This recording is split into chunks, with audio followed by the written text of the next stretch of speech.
We're so glad you found us on WSYR Plus. You're really going to love this episode. I'm Christy Casciano. I'm Mike Benelli. I'm Lee Elias. And this is Our Kids Play Hockey.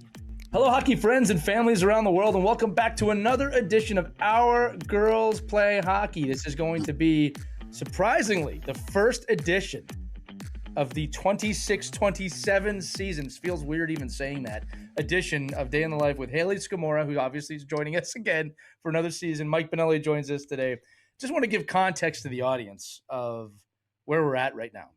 We recorded an episode with Hayley about a week ago, talking about kind of the post-parade in Montreal, winning the PWHL Championship, the Walter Cup, everything that went into that. And we closed that episode by saying we'll be back with you eventually with the first episode of the next Day in the Life. Well, today's date is June 15th. The episode I just referenced hasn't even aired yet. Last night, the Carolina Hurricanes won the Stanley Cup. I'm trying to give you all context of where we're at. Hayley, in that time period of, I think, 5 days, is now with a new team, facing an off-season, lots of decisions to make. So instead of waiting and letting the dust settle, which is not true journalism, Hayley, I said, let's get on the air. You want to get on the air. Let's talk about where we're at. So let's just start with the obvious, okay, which is a congratulations. You signed a 3-year deal with the Las Vegas to-be-determined PWHL team. Congratulations on that. Thank you. Okay, so let's ask this. Why don't you walk us through the last week of your life? How this came up? Again, you know what? Before the show, I should say this too. But we were talking about this isn't really free agency because it's a pretty large expansion.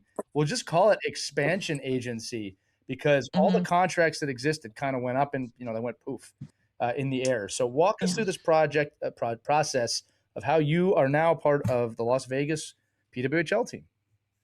Yeah. So basically there's like 6 phases to this expansion process. So like it's still ongoing at the moment. So after phase 1, all of the existing teams had to protect 3 people. Other than that, everyone was up for grabs for expansion teams. Like they could offer you contracts, they could, and then if they didn't fill their 5 people by the end of phase 2, there was a selection process that would have ensued. Right. So basically, each expansion team made a list of 20 players that they wanted to negotiate with. And let's say they didn't reach their 5 players by the end of that phase, they had to pick from that negotiation list. And I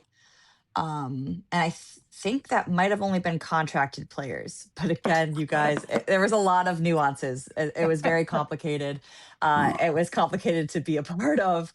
And so basically Las Vegas was pursuing me pretty heavily and they really wanted me there. And I know the GM, she was my agent actually. And the head coach, which is officially announced now, is Kim Weiss. And I actually met her right after the 2022 Olympics. She coached for the Junior Black Bears, which is like a NAHL team in the Maryland area.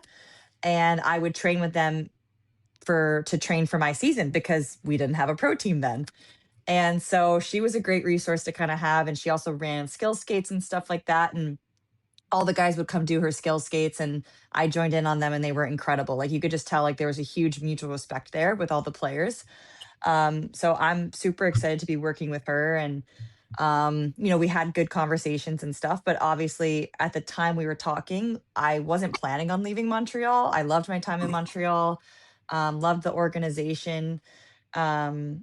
But it's expansion. There's 4 new teams. And so I, decided to sign with Vegas and I think it'll be a great opportunity for me. I'm like a leader on the team, someone with a lot of experience. I've also been on a lot of teams, so I feel like I've learned a lot from all of the teams I've been a part of on like what's good for the culture and how to kind of like keep the team connected and how to, ultimately win games. And I feel that I can bring a lot of that experience to the table. And they also saw that in me, which was really exciting. And so I'm really excited for the opportunity. I think it'll be incredible, but that also didn't come with sadness about leaving Montreal. So it was really like, when I describe it to people, I just let them know it's like all of the emotions at once. Yeah. It's like sadness, heartbreak for leaving the organization that I loved that helped me grow so much as a player in 1 year.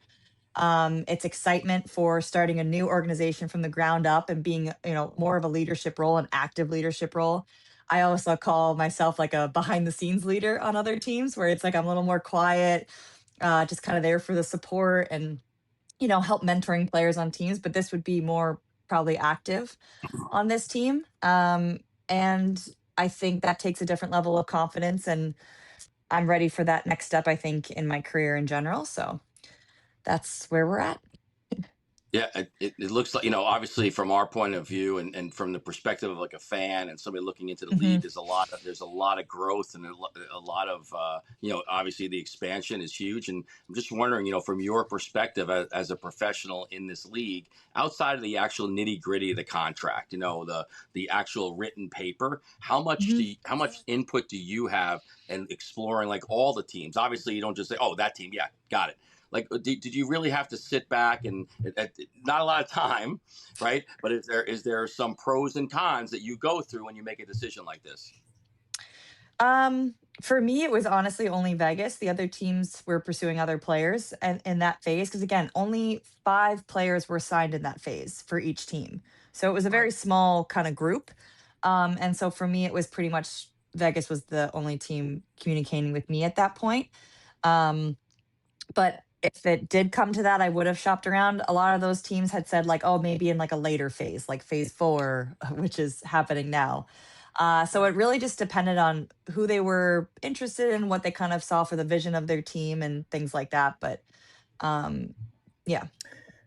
Now, could you have waited till phase 4? Like, could you, as the athlete, decline not been a part of phase 1 and just say, listen, I'll punt this and take my chances? So what could have happened? So I could have said I'm going to wait.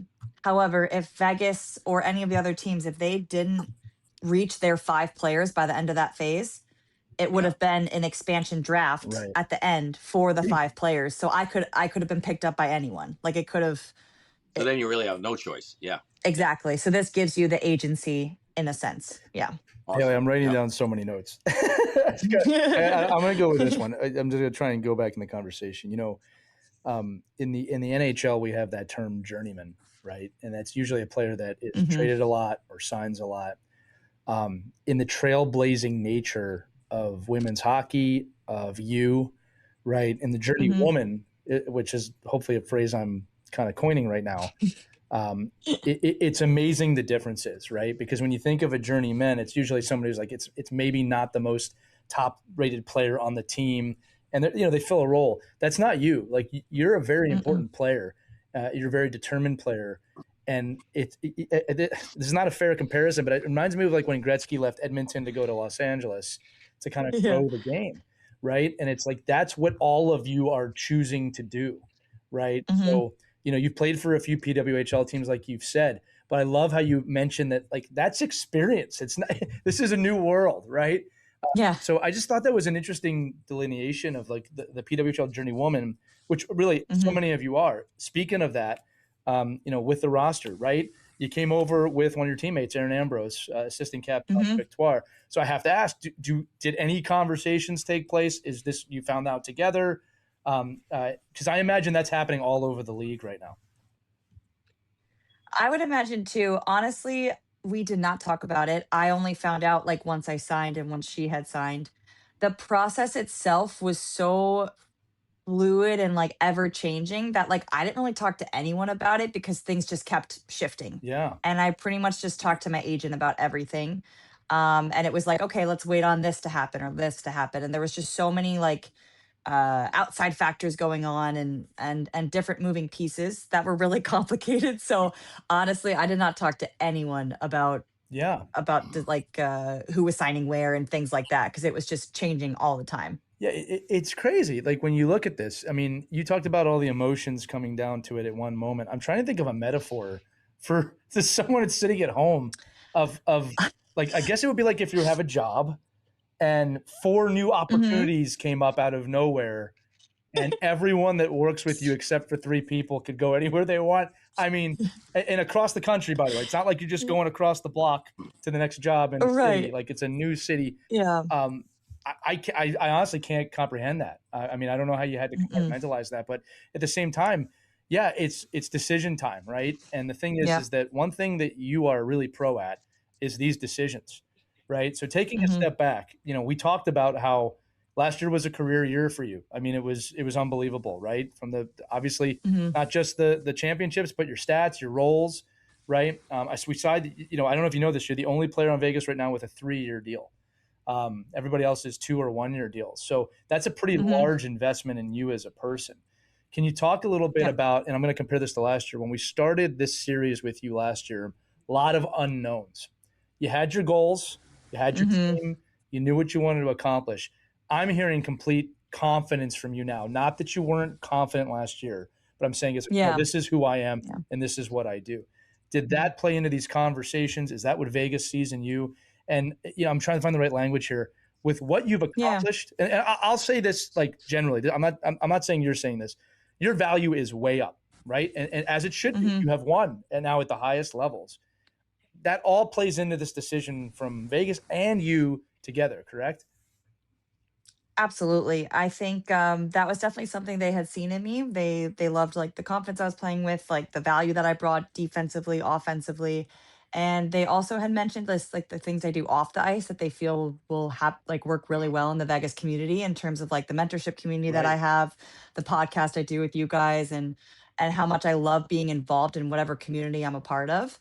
And they saw that and they saw that value and they saw that it would be a good fit in the Vegas community, especially with like the girls program and how much it's been growing there. And Yeah. they don't have any female hockey players to really look to directly. And now they have this whole team there, and then they'll have more direct access to me and to the team and to the mentorship community that Nick and I run. And we're really excited to kind of show that to them and get them to be a part of it. And that's how we've gotten a lot of people in our community was just teams I was on and fans of the game, and they see it on our Instagram and they want to be a part of it. And so now we'll get to kind of expand that to Vegas too. And that was something that interested them. And it also made me more inclined to go there too because they saw that value.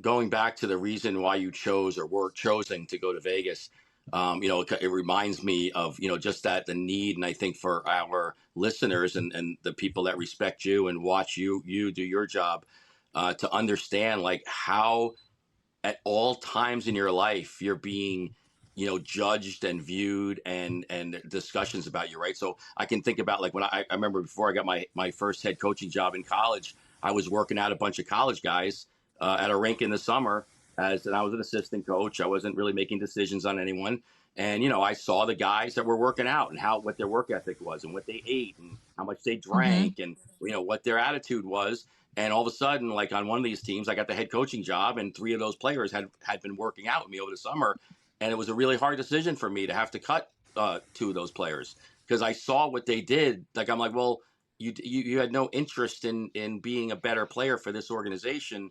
When you didn't know somebody was watching, and I think Mm, that's the point. Like I think what you working out with. With Kim is the same kind of idea, right? That like if you didn't make a great impression with her at the time, maybe your name doesn't come up even if you had a great year this year, and yep. even if because that's like meeting those people and seeing what you did as an athlete and the work ethic you have. Obviously that's somebody now that can say, no, I have firsthand experience of what this woman's going to do in our locker room and for us on the ice. Yeah, that's so true. And I think that also just shows the power of like the connections you make, and you never know like who's going to come back in your life and circle back through. And that has been a really cool kind of full circle moment coming to Vegas now. It's like I actually got my agent because of the coach of Vegas, Kim Weiss. So they were friends from college, and I was training with them right after the 2022 Olympics. And Kim was like, "If you need an agent, like my friend Dami's starting this agent, like starting the women's side of things at CAA, and she would love to have you." And I was like, "Okay, cool." And now I got an agent, and then I remember like. Dami was always talking about making her a coach someday. Like she's like, she should totally coach in the PWHL. I'm like, oh my gosh, she'd be amazing. Like we would love to have a girl, like a female coach like her. And now here we are. Dami's bringing her in as the GM to coach this Vegas team. And who would have thought that then I get roped in, connected to it. And it's such an incredible like full circle moment. You just never know what connections you're going to make and how they're going to impact your life later on. Yeah, and I Yeah, think those experiences are there, right? When you go to national camp, and you go to maybe your 15 camp, or you go to your Hmm. regional camp with your kids, like everybody's climbing a ladder, right? Every coach, every evaluator, everybody that's on the ice is trying to climb that ladder, and then all of a sudden, like the ladder is really full at the top, right? Like, oh, we're all here, we're all here together, and I think it's a lot of it is just a testament of what you did on those rungs, and it sounds like you made the right Hmm. connections and showed the right work ethic, and Hmm. did the things the right way, to be considered a leader in a professional locker room. So congratulations to that, but Hmm. also just a point of reference for players that are listening to this. That all those different times in your life mean something, even if you have to be out there with a bunch of boys training, and you have to go look like you want this as much as anybody else on the Hmm. ice, and not take it as a positive or a negative, right? Yep. I'll say this too, Haley. When we think of the words consummate pro, I mean, you come up pretty high on the list here. All right. I mean, you're just Thank you. professional at everything that you do. I also love that you talk about that even at the pro level, the hockey community is a very small, well knit community. It is. Everybody knows each other. It just shows you how far that can go. I want to keep Yep. talking about a couple things here. So here's an interesting one, right? Hmm. As of recording of this episode, Hillary Knight is listed as a player on your team, but it Hmm. is kind of been reported that she's been traded, or in lieu to be traded, to Detroit for a draft pick. In true kind of Vegas fashion, with expansion teams finding anything they can do to boost their team. So my question's not so much about Hillary. That's an amazing situation. My question's about the draft. I'm Mm. not sure what's happening with the PWHL draft, because for those of you again who don't know or haven't listened to the show, uh, at the end of the season, when you're out of the playoffs, you are vying for draft positioning with your play. You earn points towards the draft positioning. I imagine, I don't know, I imagine the PWHL will honor that because of the expansion's Hmm. ability to sign people. But have you received any Hmm. word on how the actual PWHL draft will operate this year? I have not. Yeah, it's interesting when you think about it, Hmm. right? Because Hmm. especially this year, Yeah. the draft class is extremely strong, right? If I won that draft, it's not a lottery. That draft, I forgot what they call it, the sprint or whatever. Gold plan. Thank you. Yeah, I want my first pick, okay, Yeah. because it's a big. I want my second pick this year, no matter who it is, because they're both Yeah. Olympians. Yeah. I'm getting a little ahead of myself with that, but I imagine those players are going to be going first in the draft. So Hmm. that's going to be an interesting thing, because no matter how you slice it, uh, these expansion teams are probably going to have a lot of draft picks on them, right? So you're going to be mixing not just the expansion and the rosters expanding with that, but you're going to have a Hmm. lot of new young players on the team. Have you given any thought on that? Is that part of your leadership role? Has that been discussed? Hasn't been discussed, but something I've been assuming would happen is like now that we're looking at who our first 10 are Yeah, soon to be, I'm realizing I'm one of the older players on the team. And obviously the girls that are being drafted, like a lot of them I've been on the US team with. A lot of them I have helped in the mentorship side of things, bringing them alongside with USA events and making them feel comfortable, making them feel like they can play like themselves. And I kind of assumed that I'd be kind of doing that role for the pro side of things as well, because that's going to be a new adventure to them. It's going to be right. different than their college careers. It's going to be different than playing on the US team. Like playing pro, it's different. Like you feel it your first year. It is a different beast. Um, Hmm. Especially with the physicality side of things. I think that was one of the bigger things I noticed was being a little bit more sore from that. I've got like a lot better. Like this year I feel fantastic. Like I didn't really feel it from that, but that first year you I felt it believe for that. sure. Yeah, it's not Um, college.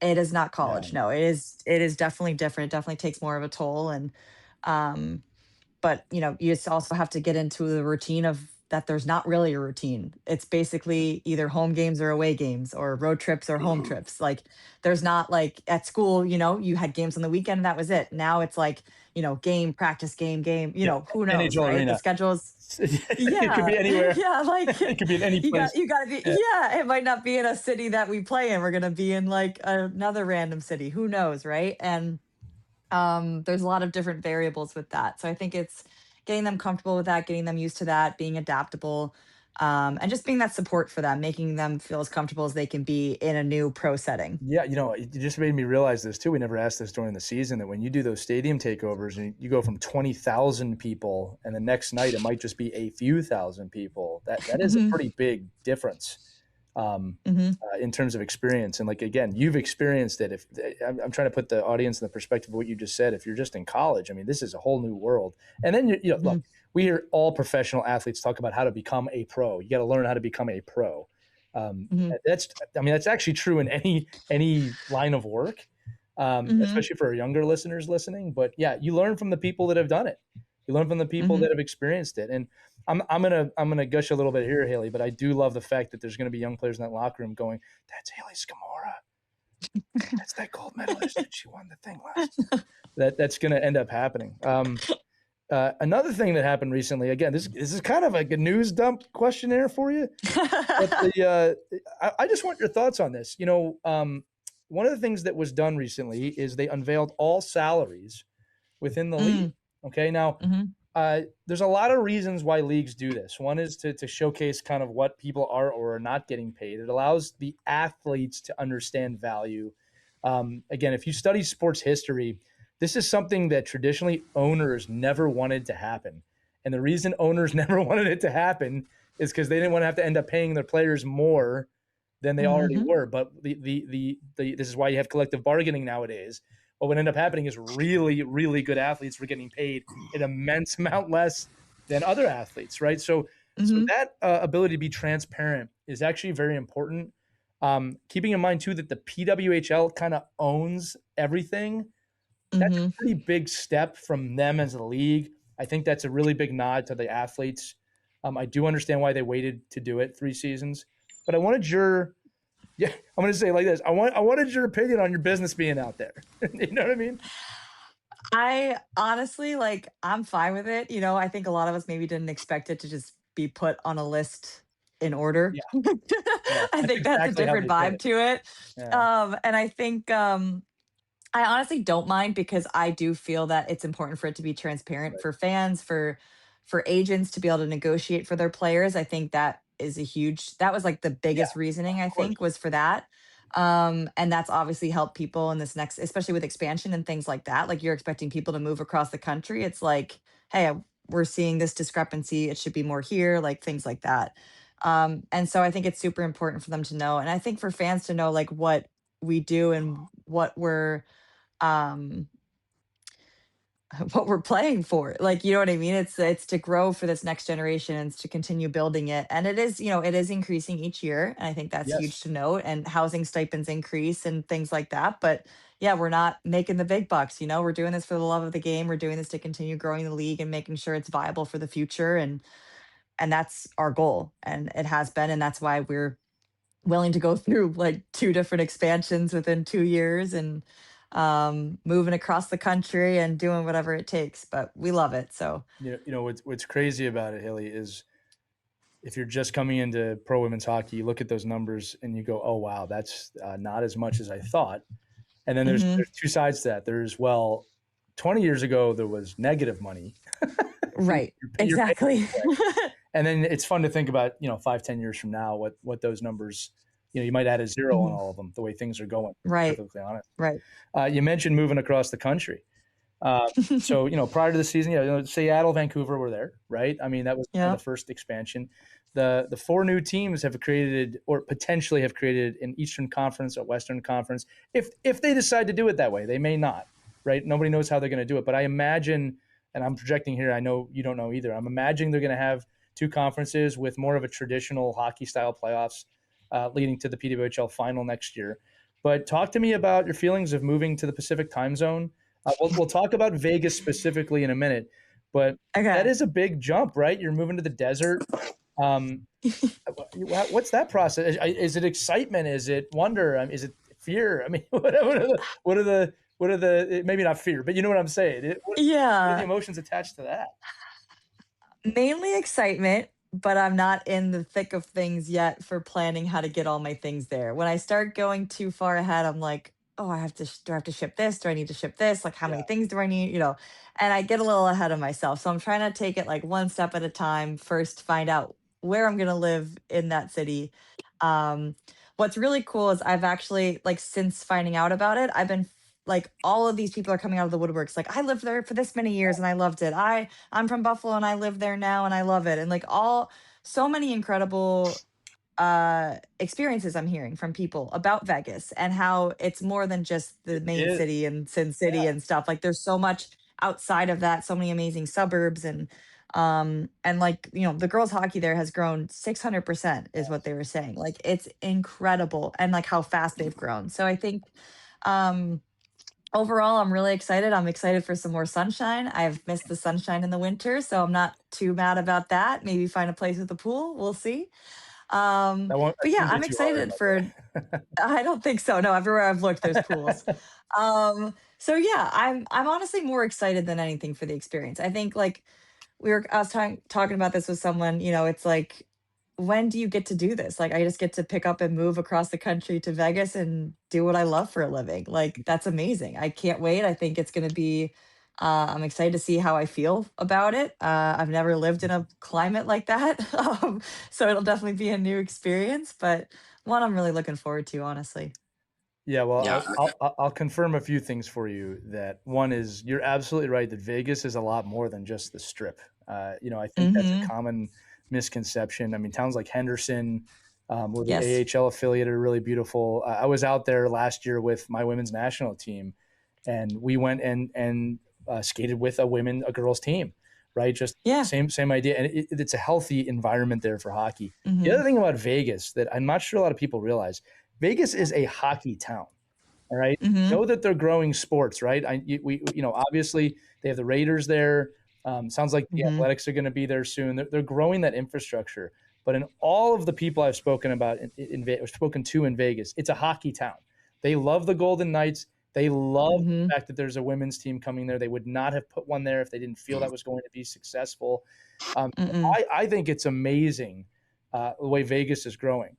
I wanted to get your thoughts on Vegas sports now. We talked about Vegas as an area and the climate, Yeah. but between those teams and between the way sports are growing there, talk to me about Vegas sports and the people of Vegas and how excited you are to represent them. Beyond excited. I've received so many messages from different Vegas sports. Like, there was a Vegas Warriors group that reached out, like, for veterans, and they were super. They want us to like come out to a practice and things like that. There's a lot of Aces Vegas too. I'm girls sorry, I teams. forgot to mention the Aces. I didn't mean to Yes, leave that out. yes. No, Sorry. that's okay. And the WNBA team with Asia Wilson, like, Yeah. would love to go to a game. After my experience with the Mystics, I'm like, I'm ready for more WNBA for sure. I have So a it'll be feeling you'll really get cool to have. invited. Yeah. I hope so too. And I think I should look into this. I wonder if we're the only two women's teams that are there now, but we Yeah. need to fact check that. We should look around. You know what? I can do it while you're talking. I'm not sure how many Yeah. WNBA teams are in another city too. So yeah, so I think it might just be us two for women's sports, which would be really cool to kind of like build that partnership up a little bit. Well, it would be the Liberty. Obviously, would be one of them, right? The New York Liberty. Oh, I meant like if there's other women's sports in Vegas. Oh, I understand. Okay, gotcha, 100%. Yeah, no, to my knowledge, it is just the two professional women's teams. That's I'm just yes. looking at like where are there WNBA and PWHL teams as Oh, well? Toronto now. Yeah, Toronto, New York, Vegas, Hmm. Minnesota, I Hmm. think, and Seattle. I think Yes. Seattle has the Storm. Yes, Seattle. Yep. But that's Yep. an interesting thing to look at the market too, because now there's proven Hmm. markets. Sorry, I wasn't clear on that. That's my fault. No, that's okay. I was just curious. I've been meaning to look that up. But then, like, for Vegas Golden Knights game, that's been a rink I've wanted to go to. It's like Oh yeah, entertainment there. Like, you can tell by the opener, like, yeah. they don't mess around. It's for the fans for sure. And I think it'll be really cool to see how they incorporate that with our team when we play games there. once we find out the name and stuff like that. And I think that'll really make it a cool experience for the fans that I don't think a lot of other rinks would have. Yeah, Vegas doesn't do anything like it sounds like a pretty exciting, opportunity to, like you said earlier, you're kind of building from the ground up, and you're, I think your veteran leadership and where you've been in other places, are going to lead to, like you're just talking about, like what kind of events do you have, what kind of partnerships are there, what kind of ways have I Mhm. seen it being successful? I'm just wondering from a player's perspective, when you move across the country and you're used to your regular routine, your routine as a trainer, and where you eat and the type of food and your favorite restaurant, like how much are you going to be able to influence like the new players coming in to acclimate themselves to these like all the different amenities, and how much research do you do as an athlete to say, oh boy, this is my training ground now, and I gotta find this person to work out with, and I gotta find this area where this is going to help me for my preseason and in season workouts. I mean, is that a lot of that stuff? Do you do that on your own, or do your team, or how does that process work? You know what? I haven't really had to do that because most people go back to like their homes for off-season stuff. Like you're not normally staying in your market unless you're like from there, obviously. And obviously different markets have a different amount of people who live in that area. But like I remember with Ottawa, there was really only one rink to go to or one workout place to go to. Like it wasn't too spread out. Where Toronto, it was all over the place. There was like rinks were so spread out, workouts were all spread out. Like no one really went to one location. So it was really your choice. You kind of had to just decide what was closest to you. Honestly, with Toronto traffic, that was the way to it. go.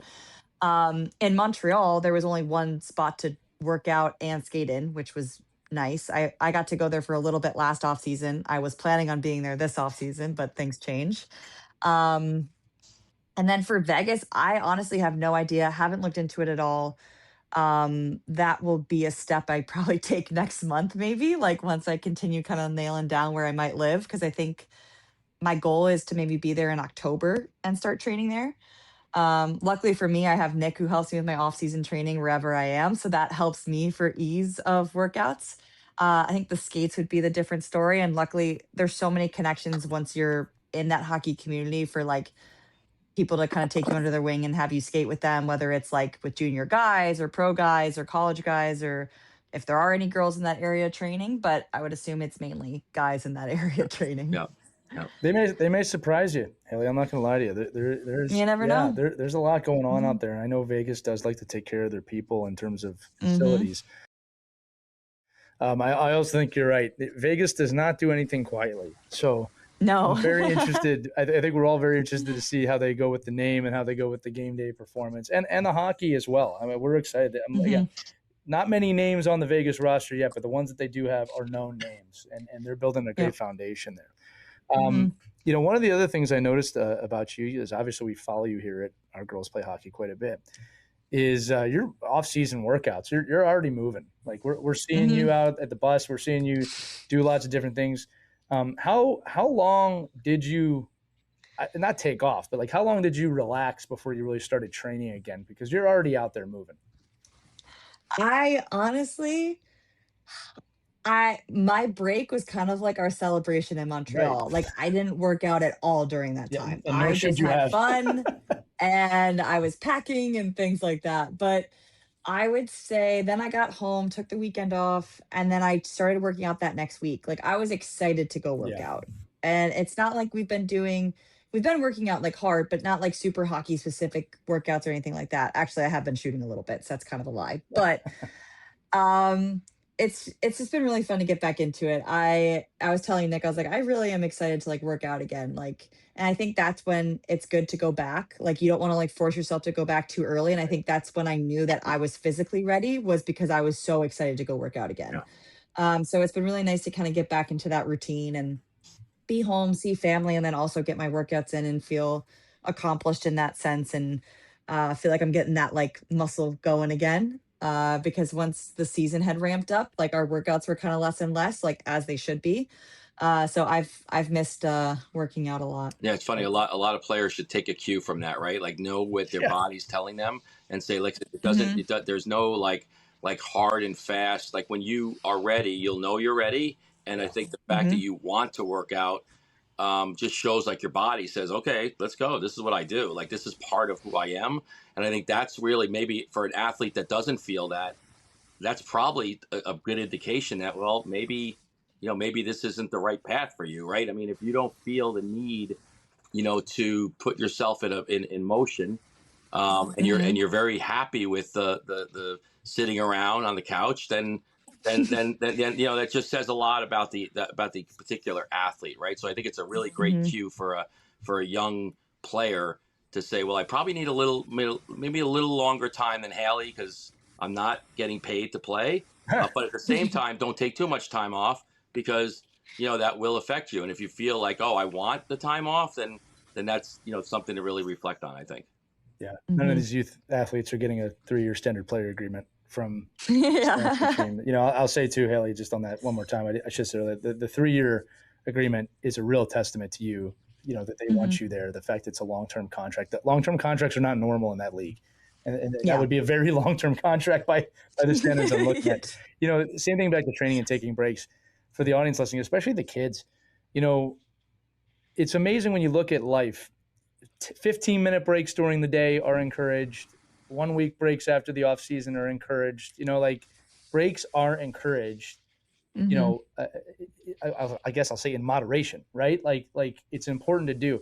My own kids recently, like we gave them off for a little bit of time. We got them back on the ice recently. They were so excited, and you could see it in their eyes. And then we played a little tournament recently, and you could see the energy, the refreshness. I made that up. Is there, right? They're refreshed, and you can tell they're ready to kind of move into the next phase of the summer here. You mentioned Nick a few times. I should do this. We gained a lot of new listeners this year through your journey. Nick Stoop is Hayley's boyfriend. That's who she keeps referring to. We usually do like an annual episode with him. We'll probably do that pretty soon here. Yeah, right. Incredible motivator. Tell the audience listening that at some point next year when you're watching PWHL Vegas, you will see a bearded man, slightly crazy looking, screaming in the crowd. Good chance that's Nick, okay? If you see him. You could not miss him at the Olympics. You could not miss him in the Walter Cup final. Just an incredible motivator. I want to ask you about his support too, because he is an incredible human being. His energy is limitless.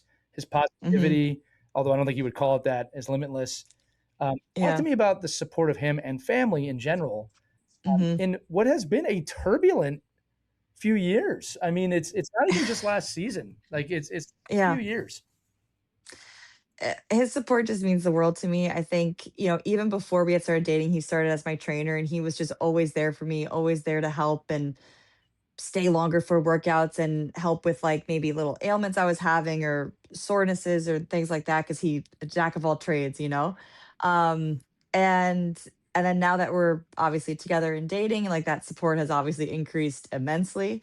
He's there physically, he's there mentally for me, like anything that I need, he's able to help me with and help me work through and talk through, and any hard times that I'm going through, like he's able to kind of find like little silver linings in a lot of things. But then he also lets me sit in any sadness that I might be having and there to just like be a listening ear.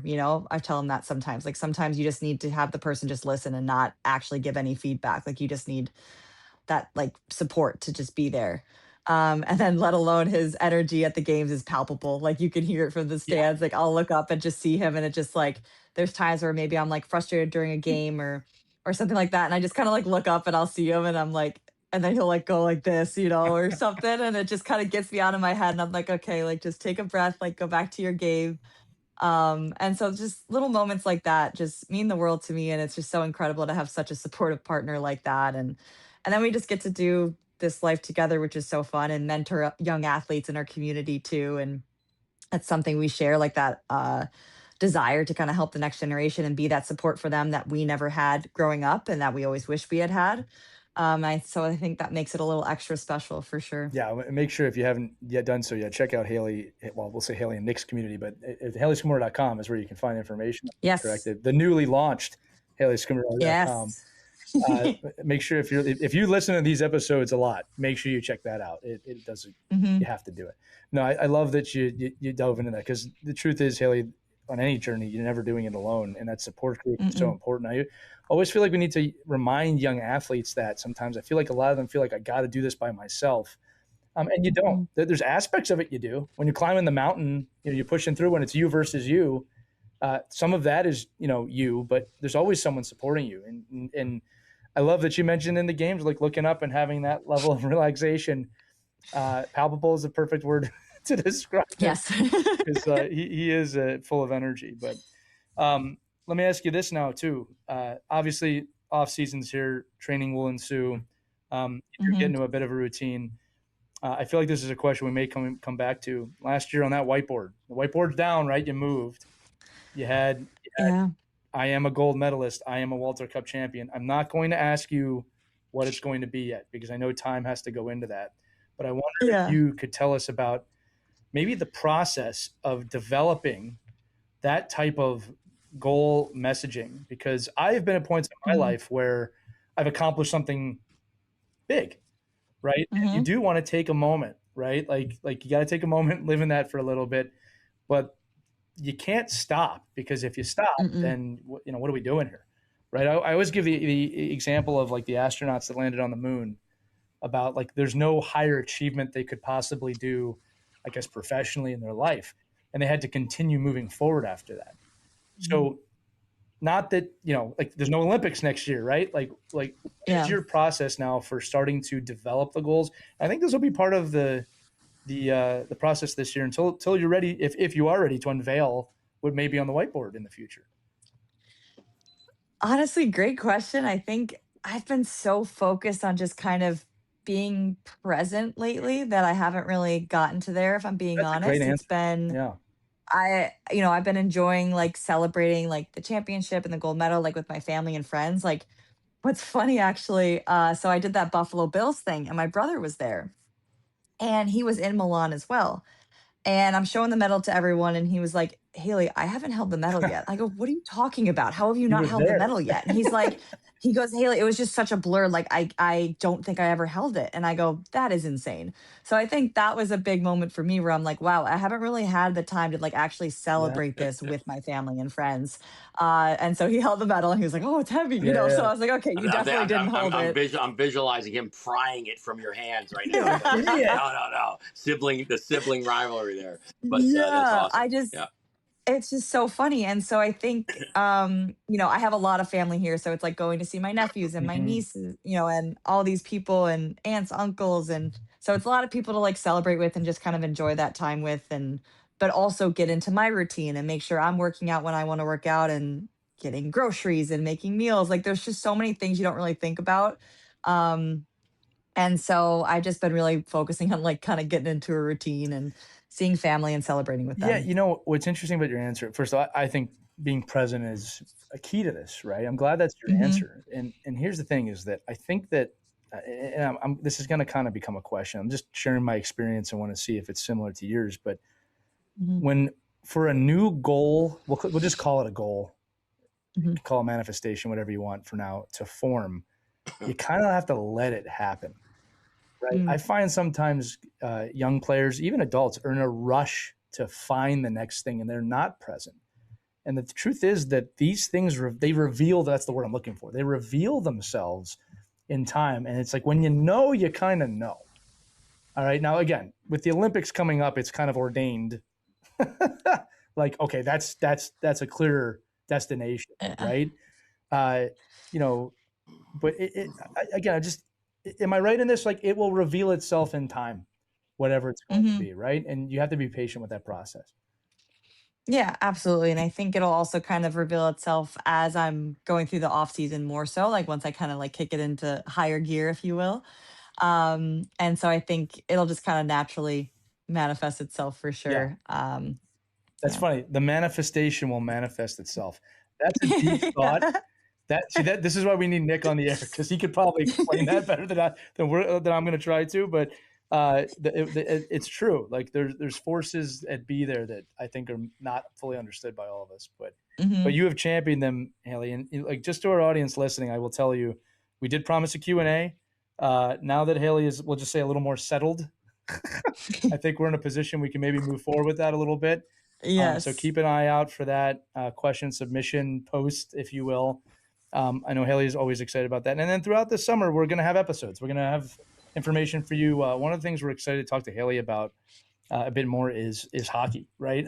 We talk a lot of that day in the life. We always love talking about, girls hockey, women's hockey, but we want to talk about just hockey too. The whole network is all about that. And I know, Hayley, you're excited about kind of those aspects of hockey development as well. But any final thoughts on just where you're at today? Again, it's mid-June. We'll just say the championship dust has settled. I hope you're still feeling elated about that every single moment of the day right now. And you're kind of moving into the next phase of the offseason. I just think, something that kind of helped me a lot during this whole process with the expansion and switching teams and everything is that whatever journey is unfolding is what's meant for you. And there's something about it that will only benefit you if you continue to look for that. And so I think that's been a mantra I've been kind of like living by, this or infinitely better. And that's helped me a lot in just different stages of my life when things have been changing a lot. And I'm like, okay, it must be for some reason. It must be giving me this opportunity. And so I've been looking at that with this Vegas change. And that's why I think I'm feeling really excited about the opportunity and everything. So just for all those kids out there, if there's something, changing in your life or something, just think about what benefit could come from it. And you'll also help kind of realize that in your journey too. What's amazing, Hayley, too, is how your journey revealed that to you. Because I think if we asked you that, or if you were speaking to yourself a few years ago right now, would have been a very different person you were talking to. And I think the evolution of you as a person, as you just said, is amazing. So yeah, thank you. I'll always say thank you for sharing all this stuff with us. Mike, any final thoughts before I close this out? No, I'm just wondering if we've signed Hayley for the cross country documentary tour. But, yeah. But other than that, oh yeah, moving companies sponsor me. Collins Brothers, give us a call. I think it's Hayley. It's congratulations, by the way, and I think that's, thank you. Just again a new chapter and a new market, and us getting to watch a whole new section of women's hockey grow will be a fun thing to look forward to. Yeah, we're gonna have to figure out that Pacific time zone thing, but we will make it work. I was thinking that. All right, gang, that's gonna do it for this edition of Our Girls Play Hockey. For Hayley Scamurra, Mike Benelli, I'm Lee Elias. Again, we'll be with you all summer. Thanks so much for listening. If you've got questions, remember you can always email us, team@ourkidsplayhockey.com, or click the link accompanying this episode in the description. It's the fastest way to get to us. And keep an eye out for that Q&A post coming soon. Take care, everybody. Have fun and enjoy your hockey. Syracuse football is back, and so is Orange Nation. Join us as we preview Fran Brown's third year at the helm as he and the Orange look to bounce back from last season. Orange Nation, August 31st at 7 on News Channel 9 and WSYR+.